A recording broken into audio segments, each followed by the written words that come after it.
इसमें फिर ध्यान दीजिए, दृष्टि डालिए, इसमें कोई श्रम नहीं कर रहा था, केवल भगवान कर रहे थे। आप पूरे समुद्र मंथन को भी पढ़ना जाके, भगवान ने प्लानिंग बनाई। पता है आपको? हाँ बोलते जाने, जाना पता हो तो हमें बता रहा। भगवान ने इसका पूरा संकल्प रचा, देवताओं को दैत्यों के पास भेजा सन्निधि के लिए। ये हमारी आपकी मित्रता और समुद्र मंथन होगा, उसमें अमृत आदि जो ये रत्न निकलेंगे उनको हिसाब से बांट लेंगे और अमृत आपस में फिर बांट।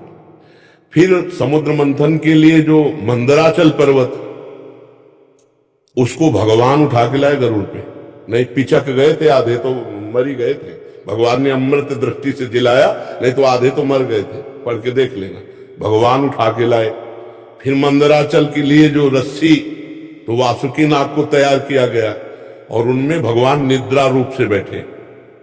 भगवान वासुकी के अंदर निद्रा रूप से बैठे। भगवान फिर जब देख जो ही मंदराचल चलाना शुरू हुआ, सब डूबने लगा, तो भगवान कच्छप रूप से बैठे नीचे।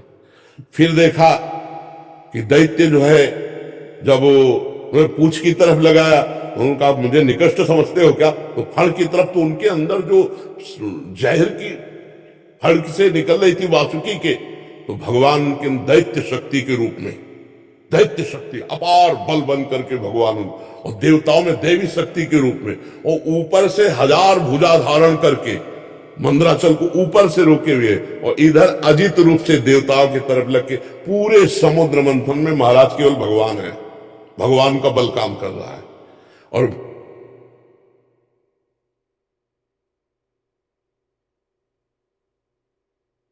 भगवान सदैव अपने जनों का पक्ष लेते हैं। अपने जन कौन? जो भगवान की शरण में। दैत्यों ने भगवान को नहीं पुकारा था। दैत्यों के पास मित्रता के लिए देवताओं को भगवान ने भेजा था, क्योंकि देवताओं ने भगवान की शरण ली थी। और समुद्र मंथन में पूरा का पूरा भगवान का बल रहा।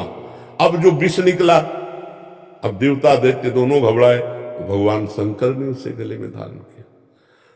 जो जो रत्न आदि निकले, भगवान इशारा कर देते तो देवता चुप हो जाते, तो दैत्य ले लेते थे। और भगवान जब इशारा कर देते तो देवता ले, और जब अमृत का कलश निकला तो दैत्य लेके भाग गए। शायद है कि अगर वो भगवान के अनुसार पूछते तो फिर भगवान को पिलाना पड़ता। अगर वो लेके ना भागते, आसुरी प्रवृत्ति ना दिखाते और ये रख देते कि हे केशव, हे हरि, अब आप ही निर्णय करो, तो फिर दोनों को पिलाना होता भगवान को। क्योंकि उस समय भगवान फिर भेद नहीं करते। जब देवताओं का हिस्सा ही नहीं दिया और लेके भाग गए, तो समुद्र मंथन तो देवताओं की प्रार्थना से हुआ था। देवता भगवान की शरण में थे, तो भगवान ने इशारा किया चुप रहो, अभी पूरा लाते हैं। तो फिर वो रूप जो रखा, छैल छबीला मोहिनी रूप, मोहिनी रूप रख के जो ही बीच में पहुंचे, तो हाथ में अमृत भूल गए, देखते ही रह गए भगवान का रूप। और भगवान ने जे मुस्कुराया, देख लो ऐसा रूप भगवान का है। जो ही मुस्कुराया तो उन्होंने कहा लियो अमृत का कलश, कहला नहीं। और भगवान कह रहे कि देख लो, मैं किसी की नहीं होती, मेरे पे विश्वास मत करो। और मुस्कुरा दिया, तो उन्होंने कहा तो हम पे पूरी दीजिए। बोले आप, तो बोले हम जो करेंगे तुम रोकोगे नहीं? बोले बिल्कुल नहीं रोके। तो सब देवताओं को पिला दिया। बीच में वो एक राहु रहा, वो उसने जैसे देखा कि पूरा कलश तो औंधने वाला है, और भगवान है ये।